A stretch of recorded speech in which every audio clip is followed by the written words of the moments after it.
And then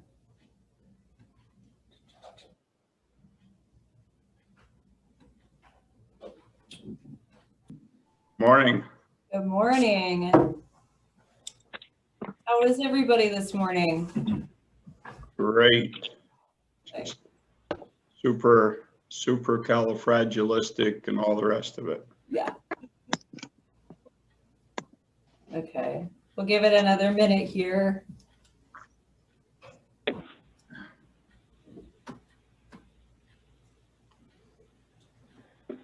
Okay.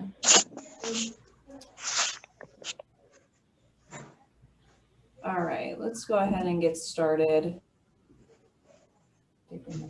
Yes.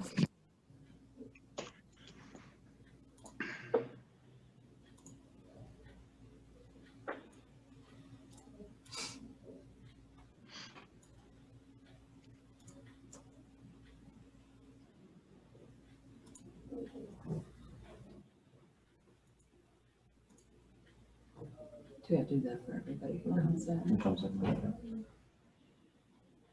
Okay.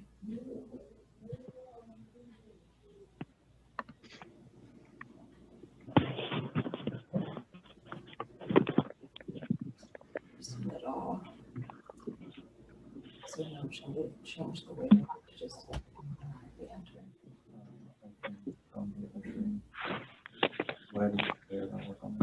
Cool.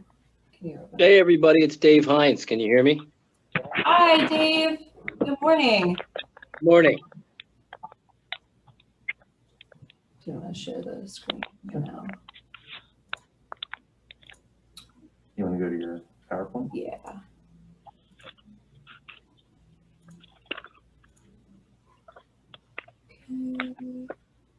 Yeah. Okay, let's get started. Good morning. One more sound check. Is everybody good? If you can't hear me, say no. Okay, hearing none. My name is Eve Adrian. I'm the Natural Resource Planner for Lycoming County. And along with myself and another core team of folks from our office, as well as the DEP office and the Conservation District, we will all be working on coordinating Lycoming County's Countywide Action Plan, or CAP. So this, I just wanted to take a second and explain just how important this initiative is. This is an exciting opportunity to really engage with local partners and work with each other to really find this coordinating body to be able to accomplish something that can improve our local water quality on a regional level and on a local level. So this is an inspiring time. We start thinking about things that we can do in the future to improve water quality, and also just reflect on the work that we've already been doing with water quality in our region. So thank you again for being here. This is extremely important, and I am truly inspired to see the reception of this initiative from all of you. So I wanted to go over some Zoom rules quickly. Can we please use the chat function for all questions that we have throughout the meeting? We will have a time for questions at the very end, but while we're in the meeting, please do go ahead and use that chat function. Go ahead and mute yourself if you are not talking. And this meeting is being recorded. So for folks who would like to revisit this meeting, or folks who were not able to actually attend, I'll let everybody know when the recording is available for you to review. Okay. I think it's working. Of course it's not working. Okay. I have 3 meeting goals for today. The first one, of course, is to introduce you to the Watershed Implementation Plan, Phase 3, or WIP 3, and the Countywide Action Plan, or CAP. The second goal that I have is to help you understand the roles of diverse stakeholders that we have here today. And then finally, to begin discussing countywide projects and initiatives that you may have on deck or that you're thinking about that could be included in the CAP. Okay, so this is our meeting agenda. You all should have a copy of it. It is filled with a lot of information, and that was intentional so that while we're in the meeting, you don't have to frantically scribble down facts. You can just have them right in front of you to revisit when you need. So I will be talking, I'll be talking about, of course, the intro to the WIP, timeline and process, CAP documents, importance of participating, targets, and the role of stakeholders, and finally our next steps. And you can see the meeting is split out into two parts. Part one is really going to be the section where I'm just giving you information. This is going to take about 30 minutes. And I've allocated an hour for part two, where it's going to be your input, your participation. So it may not take the entire hour, but just know that I did allocate an hour for our time together for part two. I've also given you a participation guide to use as a tool for today's discussion. Please do use that when we start talking about our projects and initiatives. And if you could, please give me a copy of that participation guide that you filled out by Friday. I think it will be really illuminating for our end to be able to plan for these next meetings. There we go. Okay, what led up to WIP 3? In 2010, the Chesapeake Bay Total Maximum Daily Load, or TMDL, was established. Pollution limits and reduction goals were assigned, and a deadline of 2025 was set to meet those goals. So each of the 6 Bay states and DC are accountable for reducing pollution locally and in the Bay. The WIP was really a 3-phase process where we have WIP 1, which occurred in 2010, WIP 2 occurred in 2012, and WIP 3 occurred is occurring in 2019. So if we have Megan Lehman on the line, could she please give us some blurb about what happened in 2010 and 2012? She was actually with the county in that process for the WIP 1 and WIP 2. Sure. Can you hear me? Yep, I can hear you. Okay. Good morning, everybody. Nice to see a lot of familiar faces on the call.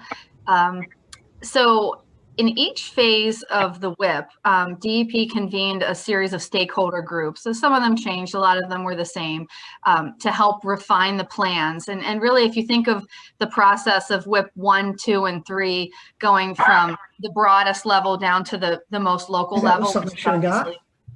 Pardon? Which is where we're at now, of course, taking the plans down to the county level. There has been a tremendous amount of stakeholder input into all of those planning processes. The most recent one, I think there were hundreds of people involved in those various work groups, from the public and private sector, municipalities, ag industry, and so on and so forth. And DEP is really now that the third WIP has been completed, asking as part of that the counties create their own county action plans. And I just wanted to note, I know Lycoming has a long history of action on the Chesapeake Bay, with the planning and the conservation district departments working together with all of these stakeholders. And like I said, it was very much modeled after the statewide planning process. And I counted about at least 10 people that I recognized, names or numbers on the call, that have been involved since Lycoming County probably started, I think, 2007, 2008, working on Chesapeake Bay issues. So, and I know I was obviously part of that at one time before I came over to DEP. And I helped provide Eve some of the background documents, and maybe too deep of a dive in some cases. But there's a wealth of material there that you're starting from that most of the other counties don't have, that the benefit to start with that history and that base of knowledge in the county leadership. So I just wanted to say I think you're positioned very well, and I'm glad to be part of it. And Eve, is there anything else you wanted me to cover that I didn't already? No, I think that's good.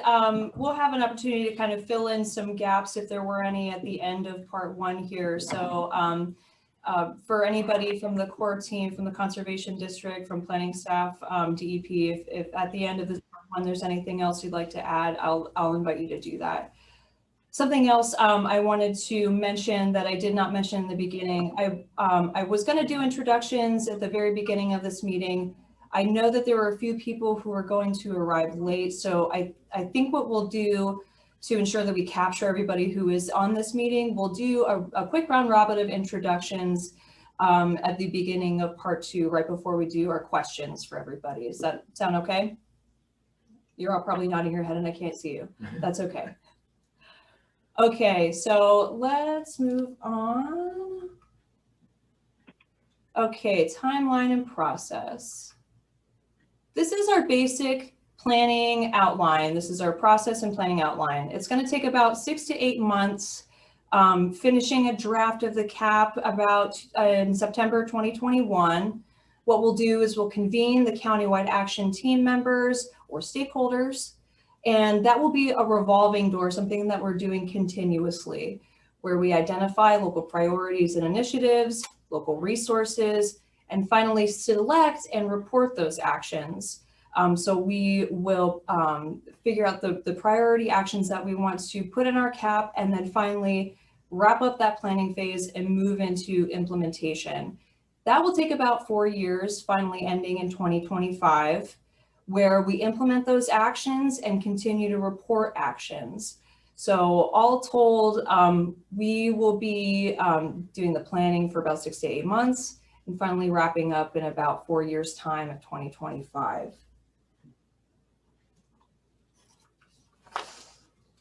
Okay, CAP documents. So there are 3 outcomes that are going to come from the CAP process. Some of the southern counties have actually already completed their planning process and moving into implementation. Those are the dark blue counties that you see at the bottom: Adams, Franklin, Lancaster, and York. They're that dark blue. And I've actually used Franklin County as an example for our county. So I've included their documents, just a snapshot of their documents in this presentation for illustration purposes.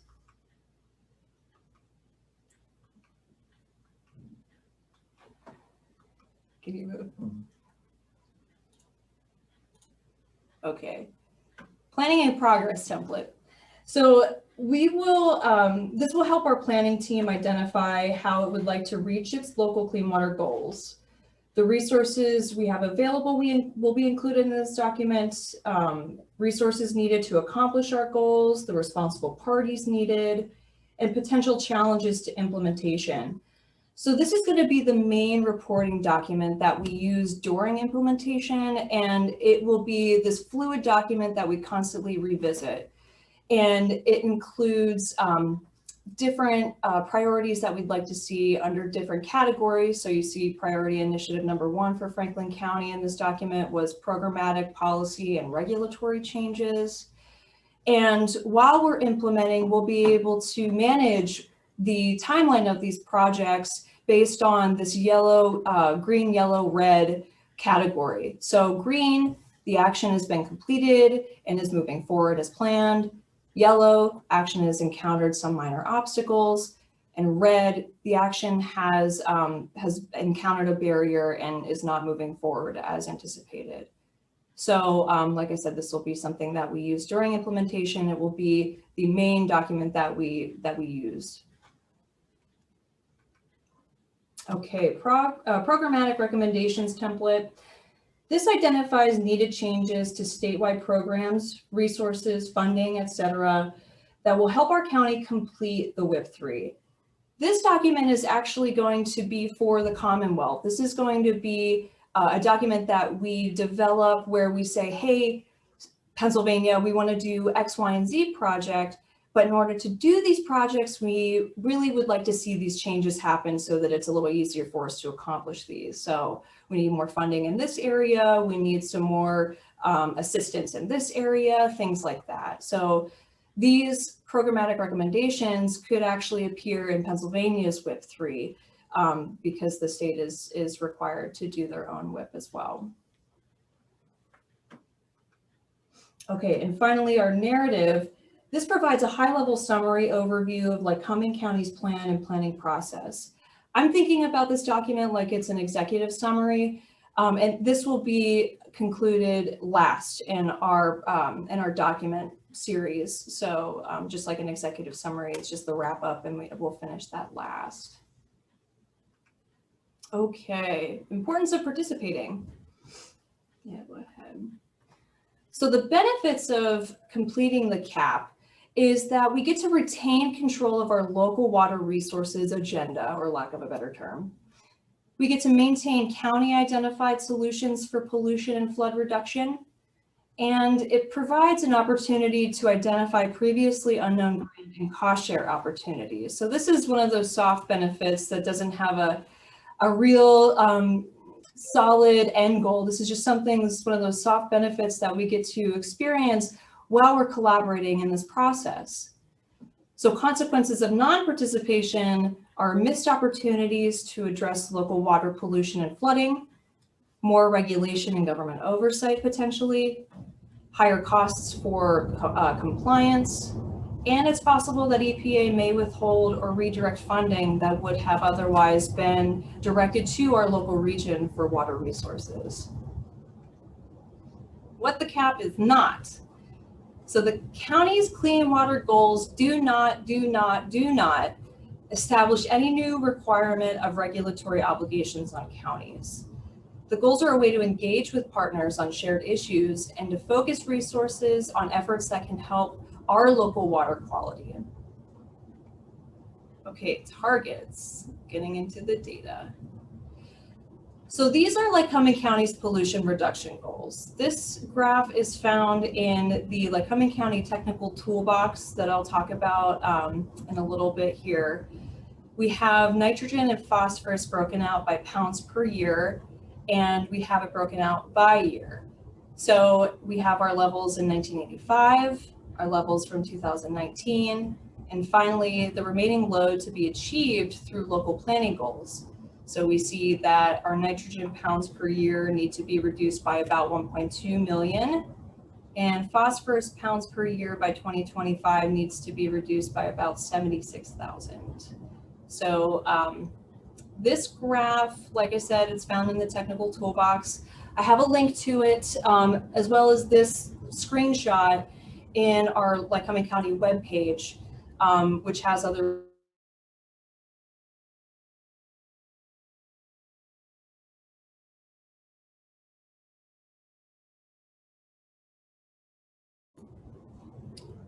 okay.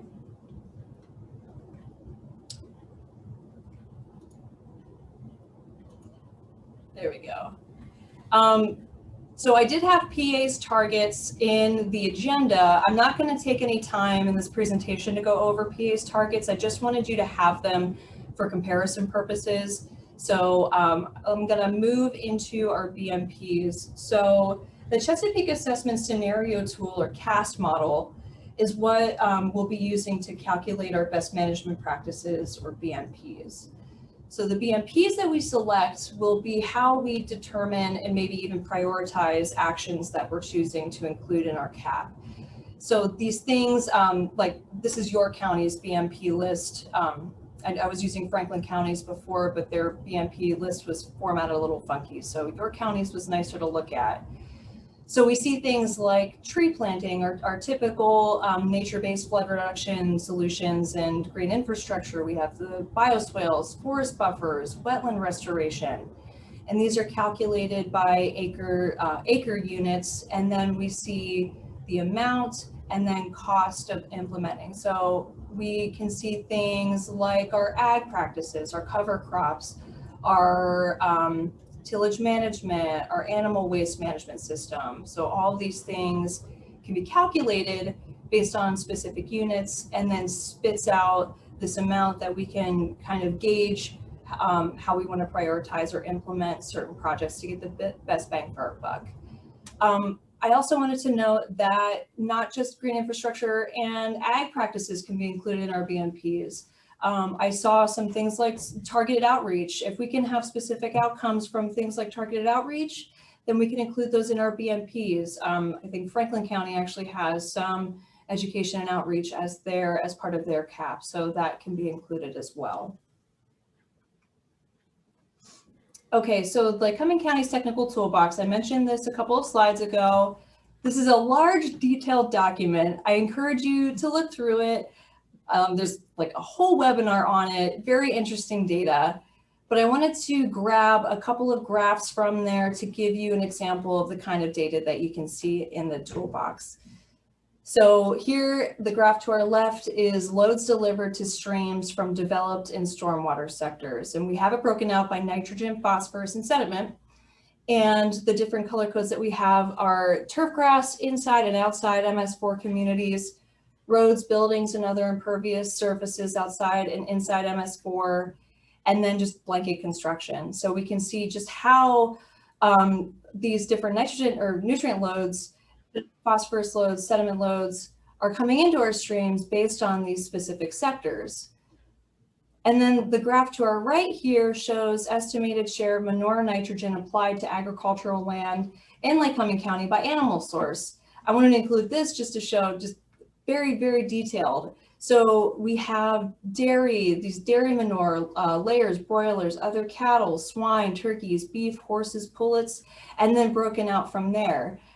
And then what I wanted to show you was this little annotation at the bottom right of that graph where we see that most manure in Lycoming County is applied from dairy, swine, and poultry. And addressing manure from these sources will be important. So it's nice because the toolbox has these annotations throughout to help us guide what kinds of actions we want to see in the CAP to help, again, get the best bang for our buck based on the kind of actions that we're choosing. So this is another map that is from the technical toolbox. This is Impaired Waterways in Lycoming County. And we can see we have boundaries of water subwatersheds and how many stream miles of impaired waterways we have. So we see things like metals, nutrients, disturbance, siltation, and other.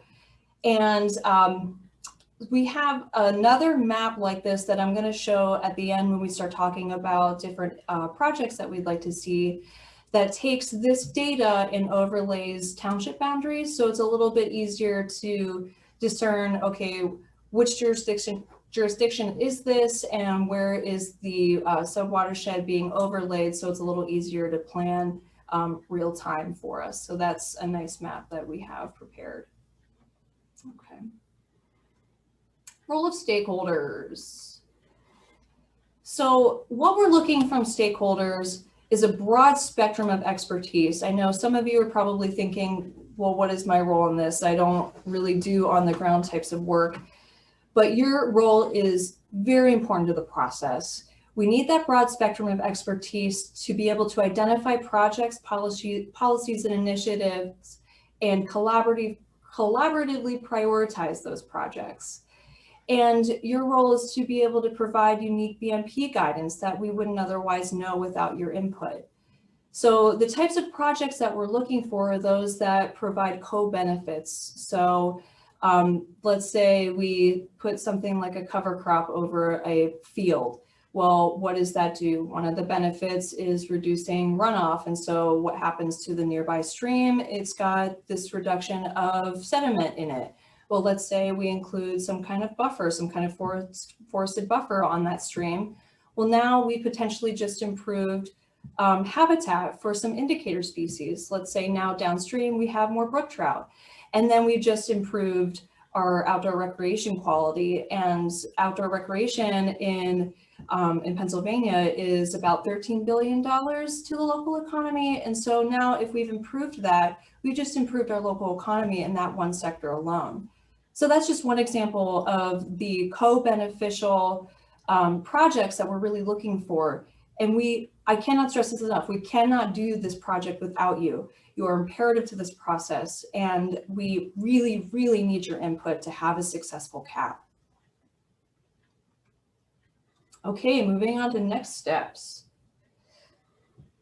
So the meeting strategy that I'd like to employ is to have large monthly check-in meetings that will be virtual for the foreseeable future.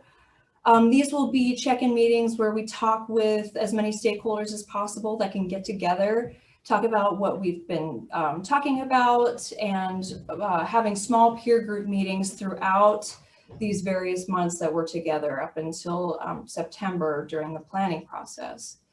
So we will have these smaller peer group meetings with stakeholders that have a similar mission, for lack of a better term, doing similar types of work to be able to use cross knowledge of those different groups. Some of these meetings will be in person. Not everybody has reliable internet. So that is a possibility. We'll kind of play it by ear for that. Our communication strategy, consistent multi-platform communication, especially with this virtual platform, is going to be imperative. So I will ensure that these meetings will be recorded so that you can revisit them. Meeting notes, detailed meeting notes will be distributed, and ensuring that targeted outreach is achieved. So again, I do have a web page that I'll be updating regularly. I'll be doing a newsletter as much as possible. I'll give you a schedule for the newsletters.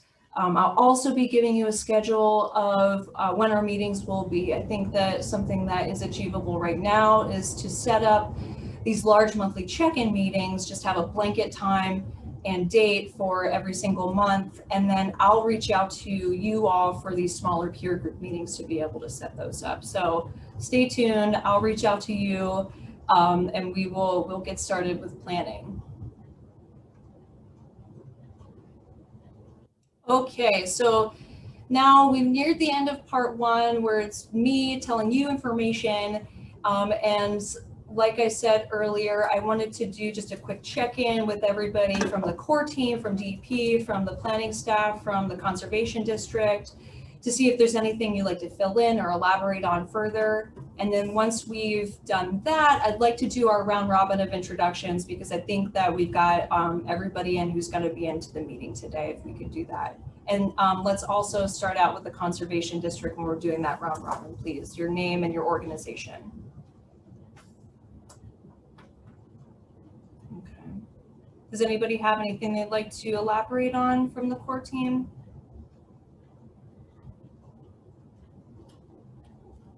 Star 6 on you.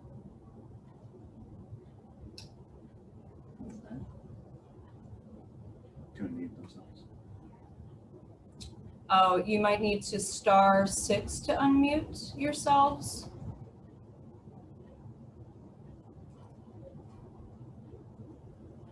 And if we're having issues unmuting, go ahead and include your update or information in the chat as well, if you're having problems. Hi, Eve. This is Marcus from North Central DEP. You know, not a ton to add here, but just wanted to note this is exciting. It's great to see a lot of familiar faces and names on the call. These are all folks that are doing amazing work in Lycoming County, and I think you're off to a great start. So just wanted to voice our continued support, you know, at DEP for anything we can help. You know, you've got a great resource in Megan. Happy birthday, by the way, Megan. It's my job to embarrass her when I get the opportunity. But certainly anything we can do to support you, consider us there. Excellent. Thank you, Marcus. I appreciate that. Happy birthday, Megan. Thank you. I'm overjoyed to be turning 40 on a frigid Wednesday in the middle of a pandemic.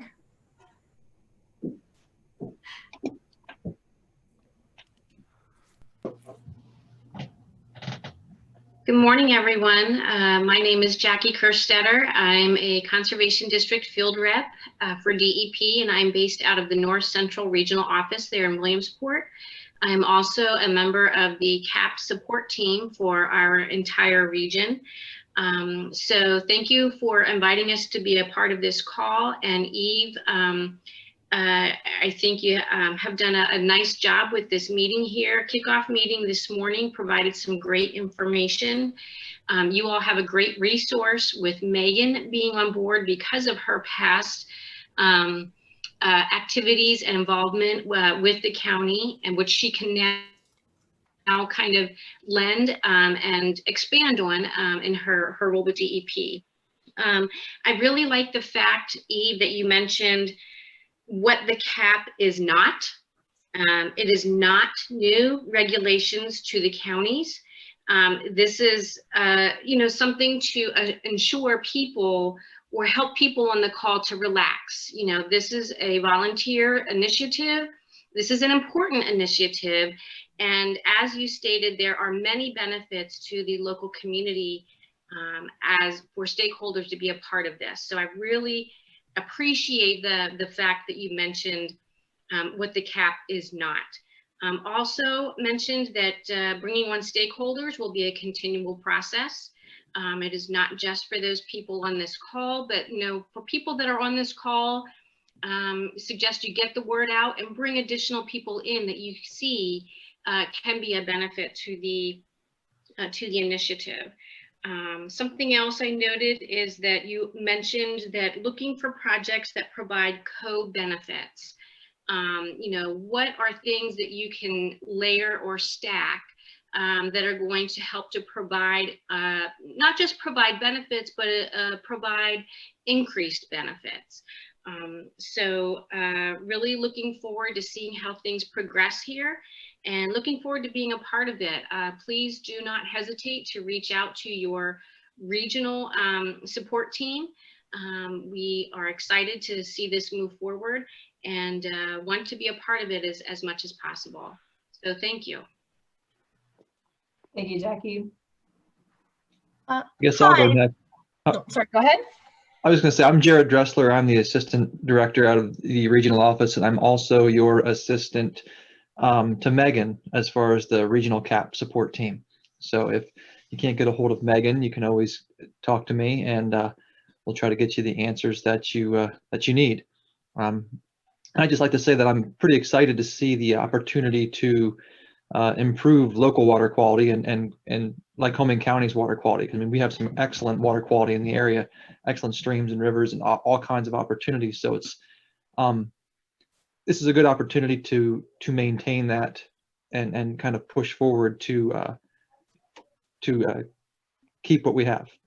Mm-hmm.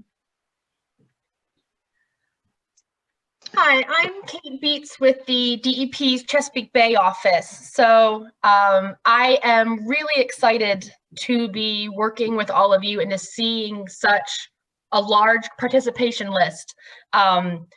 Like you said, Eve, we can't do this without the support from you at the local level. You know your counties better than anyone. DEP is really hoping to lean on you and rely on you to help us achieve the goals that are coming down to us. And what you are setting yourself up for here is incredibly important. Like you said, getting this local participation is incredibly important. We can't do it without you, and we're very grateful for all of your help with all of this, and wanted to say that we will always be here to help out with anything that you need. My role is to make sure that you have every resource that you need to make this cap and to make a feasible and reasonable cap and start implementing these BMPs. So anything that you need, that's my role. That's what I'm here for. I work directly with the regional cap support teams, and I'll be working with you, and I'm looking forward to this partnership. I can't say it better than what Jackie and Marcus and Jared have all said. This is a partnership. We don't want to be dictating anything to you. We want to be working with you. Excellent. Thank you. And this is Steve Putt. I'm actually the program manager with the Waterways and Wetlands program out of the North Central region, and also one of the members of the regional DEP support team. Again, Megan and Jared, those folks will be your primary contacts out of the region, but obviously, there's several other folks that you can reach out to, and we'll provide assistance whenever we can as well.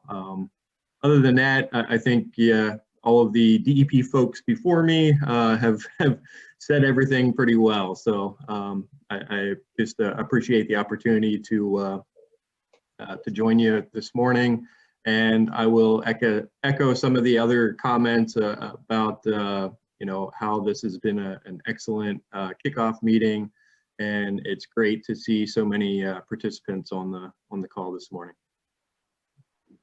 Excellent. Thank you. I think what I'd like to start doing is our round robin. There's few folks from DEP who have introduced themselves. Let's start off with the Conservation District staff, if we could, with your name, organization, and then let's see if we can actually capture everybody. If folks are having issues with their mute button, go ahead and announce yourself in the chat function, and that'll help us take roll for today's meeting as well. So.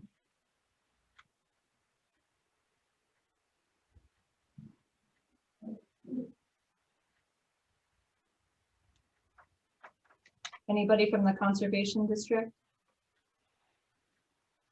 Eve, there's a message in the chat box that says we do not have chat capabilities, but from the Conservation District, you do have Mark, Greg, and Joe. And I thought I saw listed a few of the staff as well. I believe I saw Rod Morehart and Tim Heiler also. Excellent. Yeah, I'm here. Tim Heiler with Lycoming County Conservation District. I'm the Ag Conservation Technician.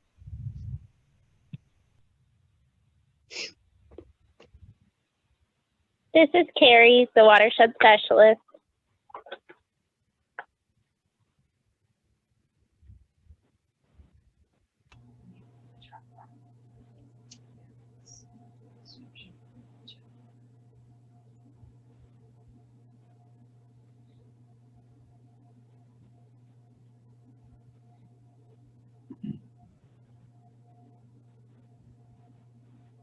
Anybody else able to introduce themselves? Eve, I'll introduce myself. I'm Jennifer Hankey. I am a consultant that's been working with Pennsylvania DEP since they began their initial meetings around the Phase 3 WIP several years ago at this point. And so lately I've been working with the counties as they have been developing their caps and then transitioning to implementation. So I'm excited to work with Lycoming County and be a resource to you, just as the other DEP support team from the regions has said. One of the things that I get involved in a lot of times is stakeholder and public engagement activities. So just as you're doing right now, if there's anything that I can help you with along the way, when you are starting to form your teams and your peer groups and moving forward that way, I'd be happy to help. Thank you. Could I just jump in real quick here? I might have to leave here. My wife just had surgery and I just got a text that I need to hop in and help her out. But Sure. I'm Rodney Mee from the Game Commission. Sorry, my camera's in the wrong location. I'm the local land management officer, so I have all the game lands in Tioga, or excuse me, in Lycoming counties. I also have Union County and some in Tioga. So, you know, my part of that is going to be how that interfaces with everything, or any kind of consultation with Stream Bank. We used to do Stream Bank fencing and things like that. The Game Commission doesn't do that at all, hardly anymore. So, but I'd be happy to be engaged, but I'm going to have to go. So nice to meet everyone. It's great to meet you, Rodney. Well, can you guys hear me? Yes. Okay, so following that up, I'm Darrell Miller, the local waterways conservation officer with the Fish Commission. So, I mean, I cover all of Lycoming County.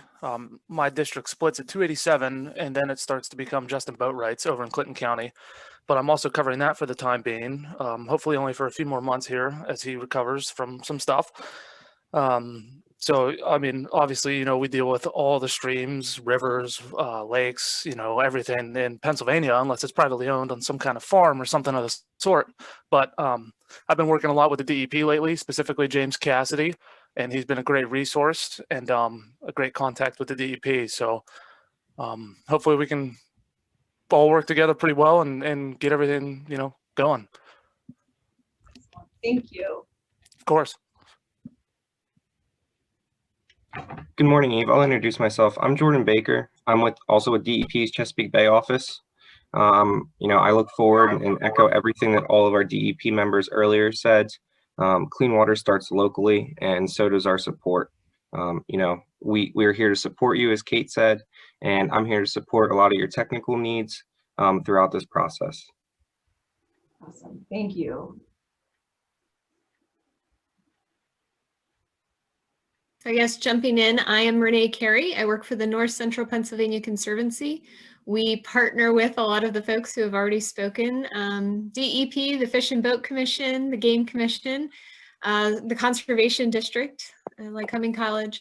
So we secure funding and help implement ag best management practices, stabilize stream banks to reduce sediment and sources of erosion right at the stream bank. And we're working with Rodney right now on a project up on Plunkett's Creek that would address some issues on some state game lands. So they are actively working to implement right now. Thank you, Renee. So if it's okay, I'll introduce myself. I'm Bob Smith. I'm a professor at Lycoming College. We work with Renee a lot.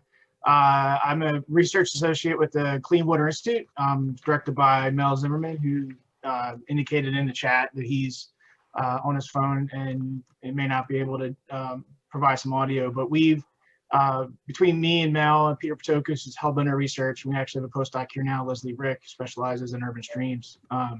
I've been doing, a lot of research over the years on streams and all kinds of human impacted systems. Our interest in this is to let everyone know that we can be a resource. We have some funding right now to help out with some, managing urban streams and satisfying MS4 regulatory requirements, working with the municipalities here. COVID and having to deal with teaching during COVID era is kind of hampered that project a little bit, but we're definitely ready to ramp it up this year and keep moving along. We have money. So, and resources and students to be able to help out with some of these projects, especially outreach and education and things like that. So between me and Mel, let us know if anybody has needs or interest to work with students or professionals. Worked stream ecology for years. We're more than willing and extremely excited to help out if possible. Awesome. Thank you, Bob. So for the interest of time, I'd like to continue doing introductions, but I also want to open the floor up to any questions that you all may have about this process.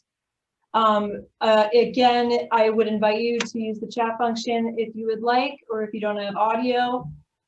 So go ahead and ask your questions. I might field questions, have DEP field questions. So feel free to just open the floor up. From Anderson. How does this program interface with the MS4 BMPs and pollutant reductions? And how are the CAP BMPs funded?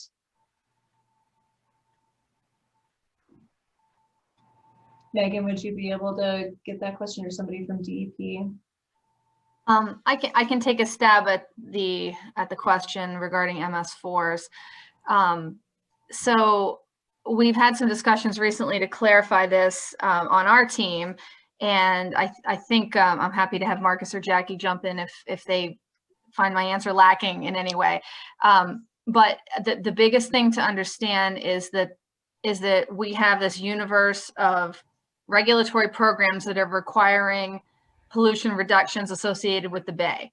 So that would include the wastewater plants, which have by and large completed their work, the MS4s, and then other programs, certain ag regs, CSOs, et cetera, will also have a positive impact on reducing those pollutant loadings. The CAP is meant to fill the gap where the regulatory programs don't reach. So if you remember, the CAP is the gap. I know that's kind of cheesy, but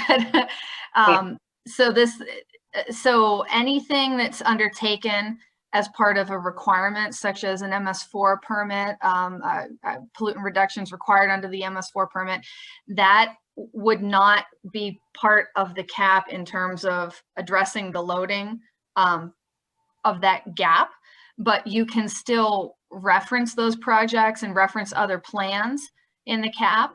And our Clean Water Program Manager, who I spoke to about this, emphasized that if you aren't sure if a project would be, that maybe you have one in mind that hasn't been fully vetted yet, include it. Because if it turns out later that the project is completed and it's reported elsewhere, we have ways to ensure that any duplicates are pulled out of that. So Also, something I want to emphasize is that most MS4 permitted municipalities have area within the municipal boundaries that are not part of the MS4. Those would be anything that's not the urbanized area. So you can do stormwater BMPs outside of your urbanized area, and that would fall under the cap rather than the MS4 permit. Would anyone else from DEP like to add to that or clarify anything? Not add to that, Megan. I think you did a great job with the MS4. I think the other part of that question, Eve, if I understood it correctly, was funding. And that gets a little more complicated because there's no absolutely straightforward answer. I think that's going to depend on the sort of project that you're doing and what funding opportunities might exist. I think one thing that we've certainly acknowledged across the board when you've looked at some of the plans that have already been developed is that there are going to be funding shortfalls, and that's something that we anticipate as a hurdle to implementation. So certainly we at DEP and at the state as a whole are looking at what additional funding opportunities can be provided. But you know, to be able to answer that question specifically with, you know, is it going to be growing green or is it going to be, you know, pot X, Y, or Z? I don't think we know that. I think that's going to depend on the project itself and where those opportunities are. But we certainly encourage you to look under every rock and think about every possible opportunity there, and know that we're going to try to support you in every way we can. Excellent. I think that also answers this other question that I see here about MS4. Do the reductions that you showed in your presentation include the anticipated MS4 and point source reductions in the current permit cycle? So I think that addresses that question as well.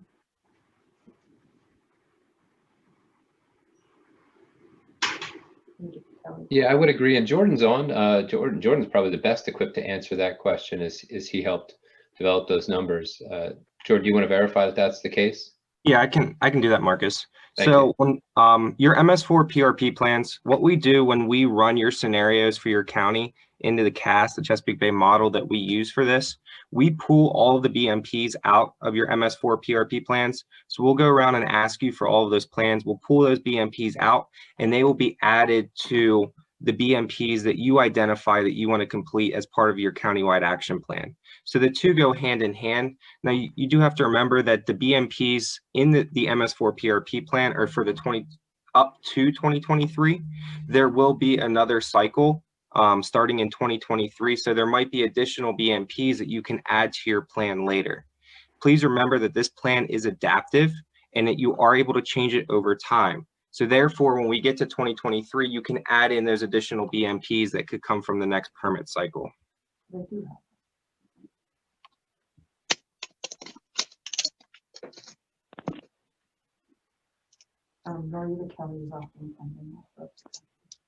It looks like Marita Kelly from the Central Office Regional Director of DCED is offering funding as well. I see that in the chat. Thank you. Okay, let's do about, let's say, 5 more minutes of questions, and then we can move into our input portion of this meeting.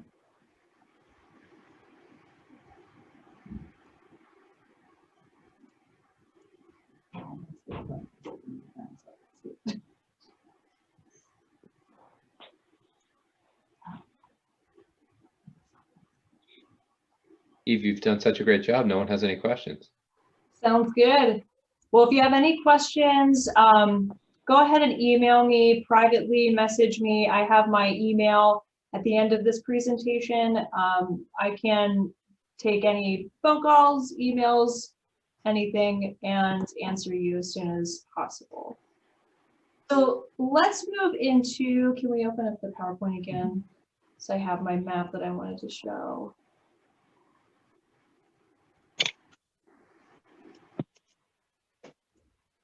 This is Mike Miller. Could I ask a question real quick? Of course.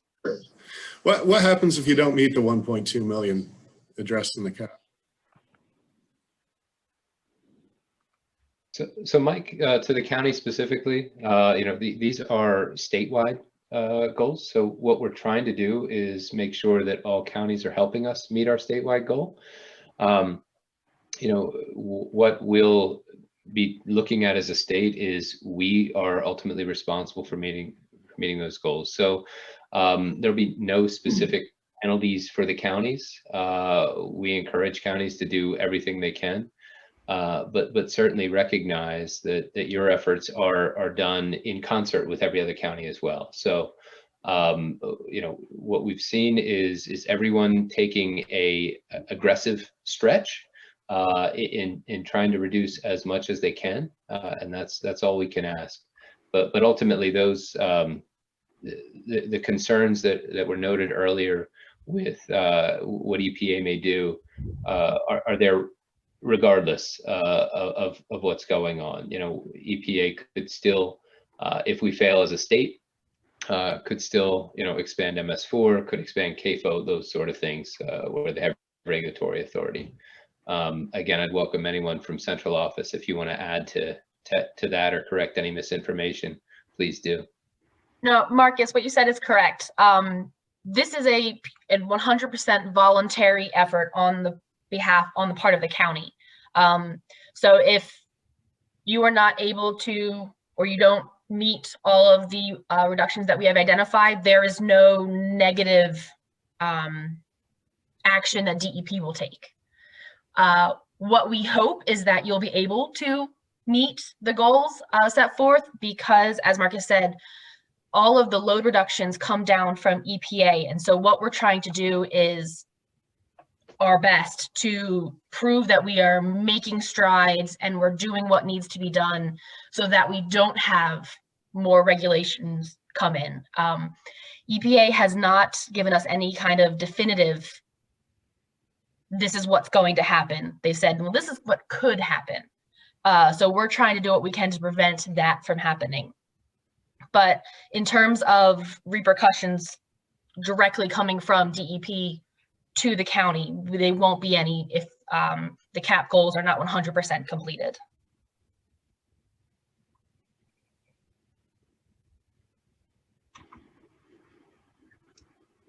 Okay, so now I'd like to move into our discussion about projects, policies, initiatives, and resources that you all would like to see included in our CAP to help reduce our nutrient load reductions. Like I said before, these can include things like your typical green infrastructure, your nature-based flood solutions, things like bioswales, riparian buffers, tree plantings, but also including things like ag projects, cover crops, and outreach campaigns, ordinances, or just implementing existing plans with improvements to those plans that are already existing.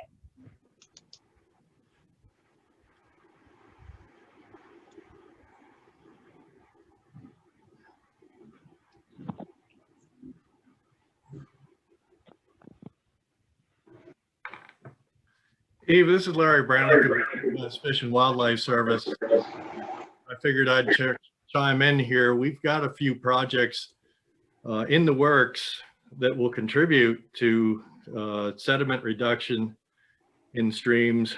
We're working on a project in the upper headwater areas of Lycoming Creek. We've done a major project at Trout Run Park on Lycoming Creek, and a project on Roaring Branch Creek. So all this work is being done in the upper reaches of the stream, but we can offer technical assistance and planning for stream restoration with the goal of reducing sediment input to the system. Thank you, Larry.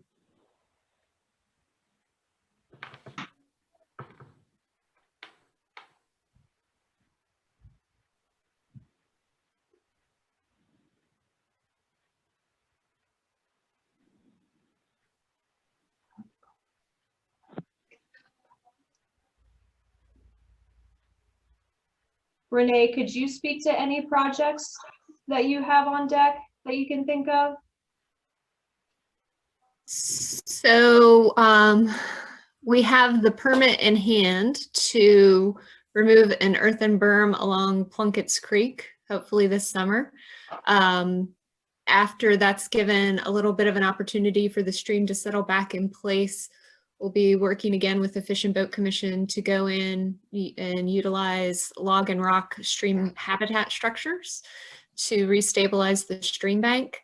There will also be, we did some tree planting this fall at the site, but once the berm is removed and again the stream's given an opportunity to settle back in, we'll be going back in and planting a riparian buffer, probably shrubs and trees. And we're always looking for opportunities to work with the conservation districts and ag impaired watersheds and plant trees, stabilize stream banks, put in stabilized crossings for equipment and livestock, all of that stuff. So I know at the conservation districts meeting last week or maybe the week before, Tim mentioned some landowners who are interested in trees. So I need to follow up with him and talk to him about that. So always looking for more opportunities though. We always have a running list of projects. So when funding opportunities come up, we have projects lined up to meet those opportunities.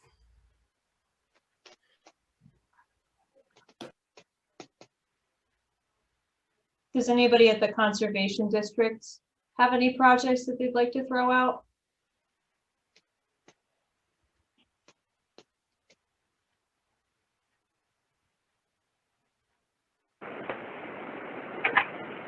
This is Carrie. Can you hear me okay? Yep, I can hear you, Carrie. Okay. We do have the projects working with U.S. Fish and Wildlife. And then we also have a couple of fish habitat type projects that haven't received funding yet, but we're still pursuing those. That's about it on my report right now. Any ag projects? Yeah, we got a sizable grant from Growing Greener, and we'll be working on a farm to decommission aging manure storage and replace it with one that is actually functioning. The farm already has good buffer and other practices that we've done there, but that's in the pipeline. One of the U.S. Fish and Wildlife projects is over on Pine Run, kind of behind the Sheetz gas station there. That stream needs a lot of help. It's going to be a multi-phase, multi-year project there. We have a little bit of funding that we got from the Chesapeake Conservancy. We're going to be seeking quite a bit more funding for that watershed there. And I'm sorry, who's speaking right now? Tim. And this is Carly Dean from Chesapeake Conservancy. I can just jump in there.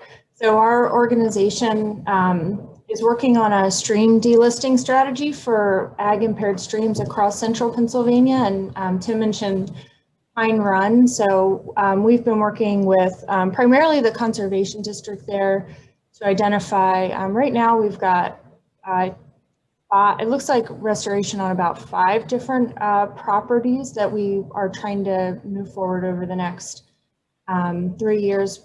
We have a big NIFWIF grant for our central Pennsylvania work and some funding from NRCS for conservation plan writing. So that's the main watershed where our organization has been working.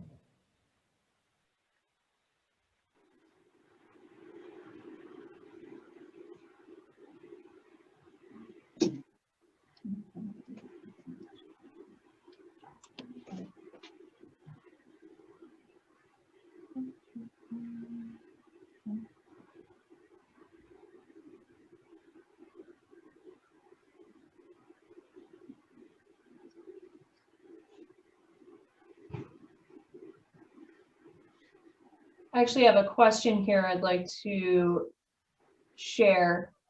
How can the pollutant levels be reduced so relatively much from 2019 to 2025 compared to the original period to 2019?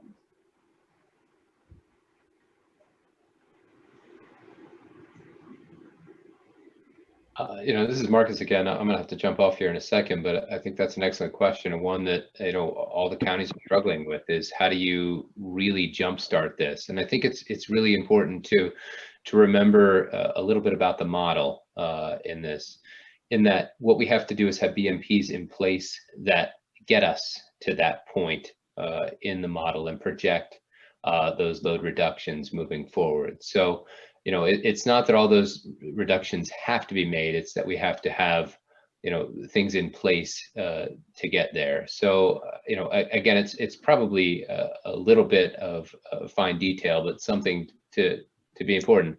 I think that's, again, the bigger challenge from the statewide level is making sure that with this effort, that we have the resources, both financial and human, to make this happen. And I think that's the biggest challenge. And hopefully what we see as the biggest benefit from this local collaborative effort is, and Renee can certainly, attest to this, the power of partnerships. And something that we're hoping to develop at the local level is a lot more understanding of what's going on and connect groups together. And hope that, while they weren't maybe as successful in getting, a ton done up front because they were doing everything by themselves, if we start to realize that we all have common goals, we all have, things that we're working on, we can start to multiply our impact. And I think that's important. And again, these are stretch goals. It's going to be a lot of work, but I think that locally what we'll see is a tremendous amount of benefit. And so, I hope that locally we realize that it's worth it. It's worth getting our hands dirty, because at the end of the day, what we're doing is work that we all love, that we all believe in, but that we recognize benefits us and our neighbors. So sorry for the kind of pep talk there, but I'm going to have to jump off, so I apologize. Thank you, Marcus. And this is Shannon Rossman, the Director of Lycoming County Planning and Community Development Department. I think one of the things too that we're trying to promote, and Eve did touch upon it, was that we need to inform the state and in turn the federal government that of certain things that we hope to improve or achieve. I know our county's been working on a lot of projects across the board, not just planning, but Conservation District, North Central Pennsylvania Conservancy, many different entities in the county. And sometimes the co-benefits of those projects are not recognized. And I think that's one of the key things we need to make sure that we push for in this. For instance, if you're doing a flood buyout project, we need to make sure that FEMA are on board, that we can then move in and do a riparian buffer or tree planting. Because, currently we're not allowed to put any trees on those properties, but they're the perfect property to have a co-benefit effect. We've already attained the property. We've removed the structures so that there's no longer a continuous flood economic issue, but we can then take that property and turn it into a benefit for the pollutant reduction program by then doing riparian buffers, doing plantings and things like that. So I think that's one of the key things. I don't know, Mike, if that helps you with some of the reduction goal. I think what we have to do is we have to look at it holistically, and where we see those issues with the co-benefits not being recognized, I think we have to point that out. And I think DEP has been very forward thinking on asking for those types of things. I mean, I know personally, I've been in the business for 30 years, and the 167 program is definitely something we'll be putting on that list too. How it was a great program and then a not so great program, and that co-benefit from some of those items also would be beneficial to everybody. So I think we have to look at things holistically and keep that in mind. So if you've seen a barrier to a project, let us know what that barrier was so that we can point that out to DEP and make sure that we can try and move those items forward so we can look at everything from all sides of the benefit.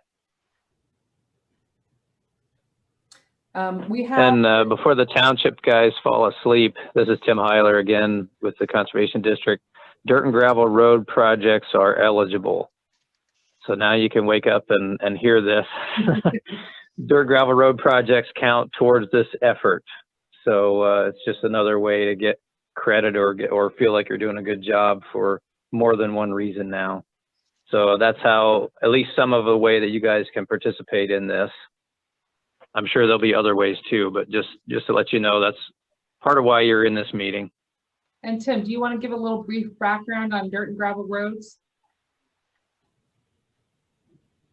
I'm the agriculture guy. Okay. Kellen Crape runs the program. Basically, they're looking for water quality projects. So stream crossings that may be undersized. They put in bigger pipes or things like that to allow fish passage. Also, areas where the road is eroding and causing sediment in the stream, they resurface and do other things like that to basically improve water quality. But that's a very rough explanation of that. Well, I think that's key, Tim, and I'm really happy you pointed that out because we do have a lot of dirt and gravel roads in the county that would be eligible. So, and that is a benefit to our municipalities. If I could just add to that answer, you know, we've talked a lot about identifying BMPs, implementing BMPs. Spent a couple of hours yesterday on the statewide WIP meeting, and one of the consultants who is currently helping a tier 2 county they've just completed their countywide action plan. One of the things that she identified as being also a priority is reporting. So we know that there are lots of good stuff going on from multiple agencies, from farm producers. So it's really important, it's very critical that we gather all of this information and make sure it is reported so that you are receiving the credit to show that you're going to meet these pollution reduction goals. So gathering information, reporting your data is also going to be critical to helping you show that reduction goal, you know, comparing it like they had said in the question, you know, our reduction goals from, you know, 1985 to now. And so how can we improve our reduction goals from now to 2025? And reporting is really important. One of the things also to remember is that your BMPs do have a lifespan. And so revisiting past BMPs and making sure that they are still functional even beyond that lifespan is going to be important as well. So reporting is also going to be a very important step in helping to meet your pollution reduction goals as well. And I think Jackie points out a really good thing here, and especially with some of the municipalities where the county may not be the regulator with regard to subdivision land development or zoning. You may have past BMPs that were put in due to those regulations and could use updating. So retrofitting a BMP would add water quality benefits. As I mentioned, the buyouts that we identify in the hazard mitigation plan, those we hope to have co-benefits. So there are a lot of projects that a municipality might be involved in, and for specific reasons, such as the dirt and gravel road project or some of the flood buyouts or things like that. But we need to identify the co-benefits and how we can show that it will also benefit the pollutant reduction program and potentially get additional funding or potentially improve a project that may have been great for 1995, but, you know, or 1985, but could be improved upon.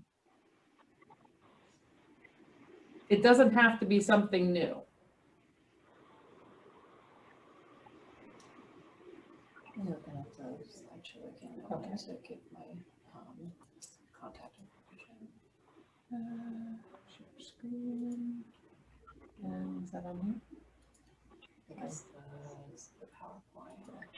There we go. Okay.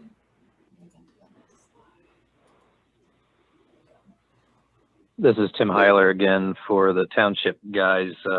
Shannon just mentioned the flood buyout properties. What she means there is a possibility of doing projects on those properties that you own now, whether it's planting trees or stream work or other kinds of things like that.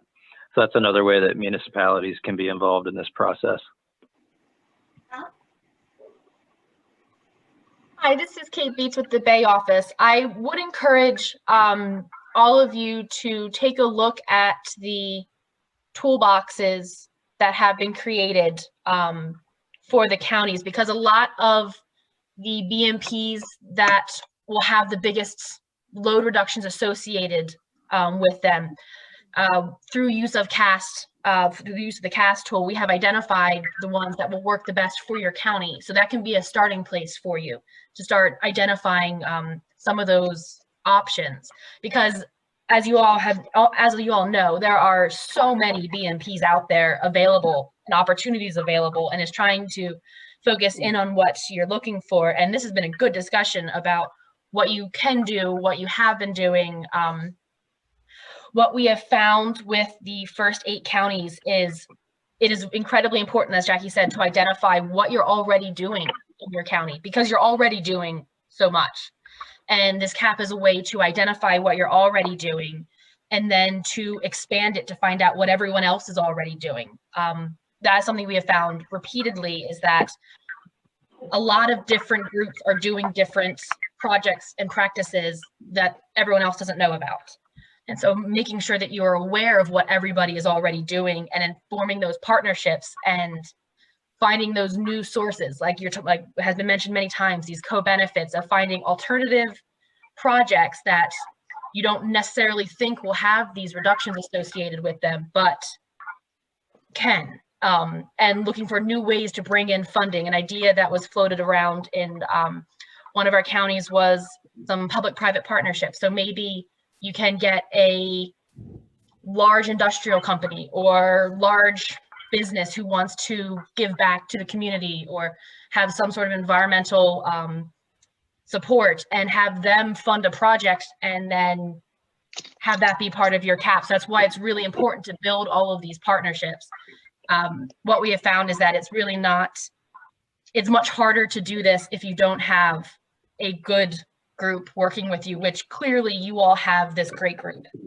And so this is a wonderful start to go forward. And what really is going to be that next step is identifying where you can stretch to do that little bit extra on top of what you've already been doing, and identifying that next partner and identifying that next funding source.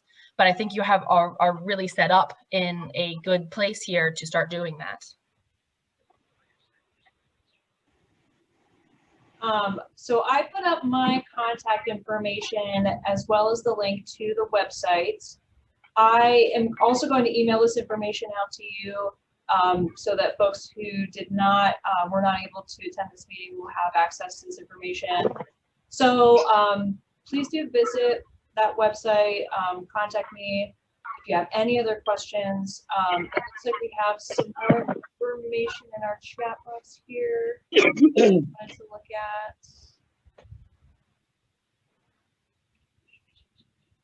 I wonder if DEP, DCNR, and the counties could work together to try to change that issue of planting trees on buyouts. It just seems so counterintuitive considering the state's clear interest in forest buffers. We are working on that. John Lavelle, who is our deputy director, who was also our hazard reduction planner for many years, he's been working with I think it's John Hughes from FEMA, and in turn FEMA, we are pushing that.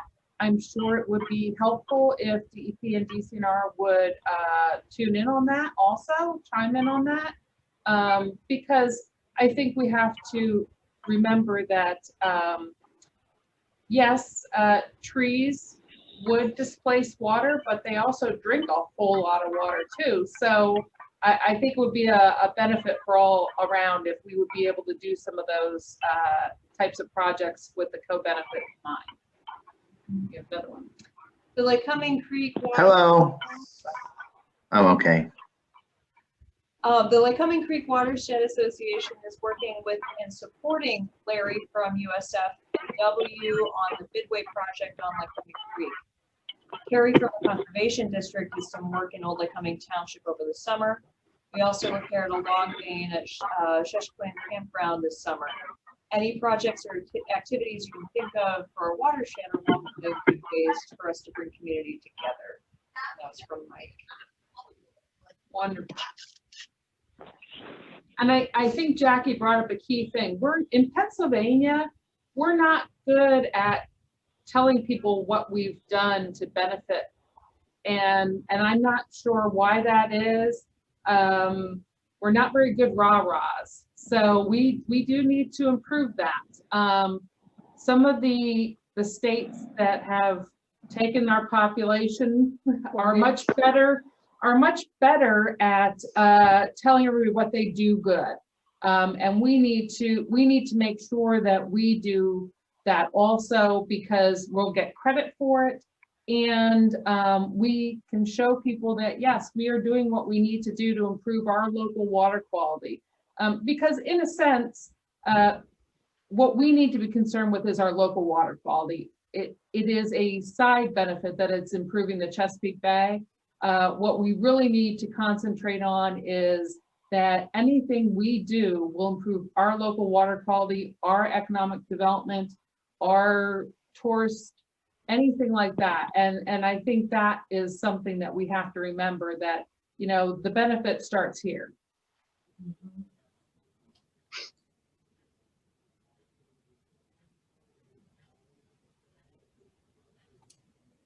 Hey, it's Wes from DCNR, West Farrier, North Central Regional Advisor.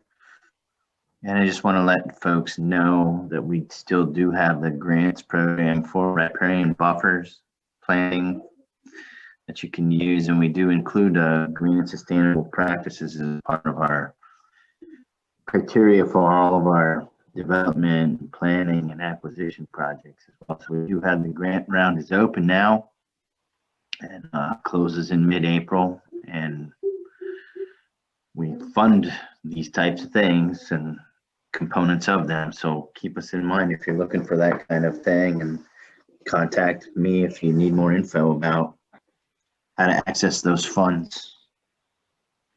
Thank you, Wes. Appreciate that.